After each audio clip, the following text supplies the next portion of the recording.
दिल्ली विधानसभा चुनाव में बीजेपी की 27 वर्षों बाद अप्रत्याशित जीत हुई है। दिल्ली में आपकी 10 वर्षों की सत्ता समाप्त हो गई, लेकिन इस समय बीजेपी के लिए जो सबसे बड़ी समस्या बना हुआ है वो है दिल्ली में मुख्यमंत्री के चेहरे का चयन। बीजेपी मुख्यमंत्री के चेहरे का चयन नहीं कर पाई है।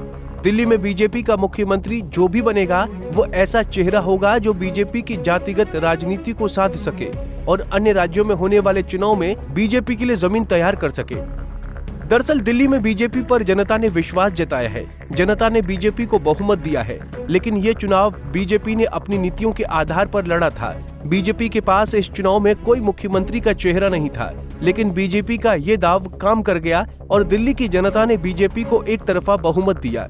इस चुनाव में बीजेपी को मिली अप्रत्याशित जीत के बाद अब बीजेपी धर्म संकट में है। दिल्ली में चुनाव परिणाम के एक हफ्ते बाद भी मुख्यमंत्री के चेहरे का ऐलान नहीं कर पाई है। बीजेपी को भले ही इस चुनाव में एक तरफा जीत मिली हो, लेकिन बीजेपी के लिए ये चुनाव कई मायनों में खास रहा है। बता दें कि दिल्ली देश की राजधानी है। दिल्ली देश के सबसे बड़े औद्योगिक क्षेत्रों में से एक है। दिल्ली भारत के एक तबके के लिए रोजगार का बड़ा केंद्र है। ऐसे में देश भर से लोग दिल्ली आकर काम करते हैं। दिल्ली में हर राज्य, जाति और धर्म का अच्छा खासा वोट प्रतिशत है। दिल्ली में जो भी पार्टी चुनाव में उतरती है वो इन्हीं आंकड़ों के हिसाब से अपने वोट प्रतिशत को साधने का काम करती है। ऐसे में दिल्ली में बीजेपी जिस भी चेहरे पर दाव लगाएगी, इसका प्रभाव दूसरे राज्यों की राजनीति पर पड़ेगा। आने वाले दिनों में बीजेपी को पूर्वी भारत में चुनाव लड़ना है, जिसमें बिहार में इस साल के अंत तक चुनाव होने वाला है। दिल्ली में इस बार सिखों ने भी बीजेपी पर भरोसा जताया है। अगर बीजेपी को पंजाब की राजनीति को साधना है तो बीजेपी दिल्ली में किसी सिख चेहरे पर दाव लगाने को लेकर भी सोच सकती है, जिसमें राजौरी गार्डन सीट से बीजेपी विधायक मनजिंदर सिंह सिरसा का नाम सबसे आगे चल रहा है। वहीं दिल्ली में बीजेपी सीएम फेज के लिए राजनीतिक विश्लेषक कई कयास लगा रहे हैं। बीजेपी जब भी किसी राज्य में चुनाव जीतती है तो वो सस्पेंस को बरकरार रखती है। राजनीतिक विशेषज्ञों की माने तो दिल्ली विधानसभा चुनाव में बीजेपी में सबसे बड़ी दावेदारी प्रवेश वर्मा की बताई जा रही है।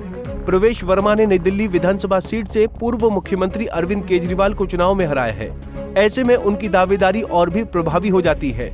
मीडिया में भी इस नाम की चर्चा हो रही है। साथ ही चुनाव जीतने के बाद प्रवेश वर्मा अमित शाह से भी मिले थे, लेकिन प्रवेश वर्मा के दिल्ली में मुख्यमंत्री नहीं बनने के पीछे अगर कुछ वजह बन सकता है तो वो है उनकी राजनीतिक पृष्ठभूमि।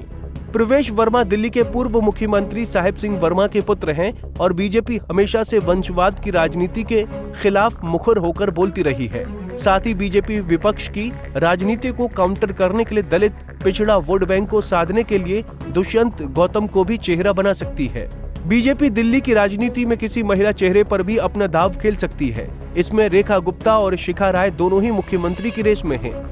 बता दें कि बीजेपी ने हाल ही के चुनाव में महाराष्ट्र की मराठा राजनीति में एक ब्राह्मण को मुख्यमंत्री बनाया है।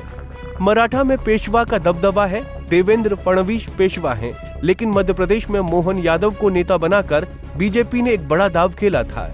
लोकसभा चुनाव को मद्देनजर रखते हुए बीजेपी ने मोहन यादव को मुख्यमंत्री बनाया था, लेकिन बीजेपी को इसका लाभ उत्तर प्रदेश में नहीं मिल सका। वैसे बीजेपी ने राजस्थान में राजपूत राजनीति के इतर भजनलाल शर्मा को मुख्यमंत्री बनाया। अब दिल्ली में भी कयास लग रहे हैं कि बीजेपी किसी युवा चेहरे पर दाव खेल सकती है। इसमें कपिल मिश्रा भी एक दावेदार हैं, लेकिन बीजेपी दिल्ली मुख्यमंत्री के चेहरे को लेकर असमंजस की स्थिति में है। बहरहाल दिल्ली की राजनीति में एक बड़ा बदलाव हुआ है।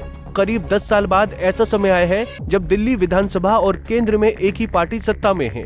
दिल्ली में बीजेपी अपने वादों को पूरा करने में कितना कामयाब होती है, इस पर आने वाले दिनों में सबकी नजर बनी रहेगी। देश और दुनिया की बड़ी खबरों के लिए देखते रहिए पंजाब केसरी टीवी। हमसे जुड़े रहने के लिए हमारे YouTube चैनल को सब्सक्राइब करें और नई वीडियो की नोटिफिकेशन के लिए बेल आइकॉन को दबाएं।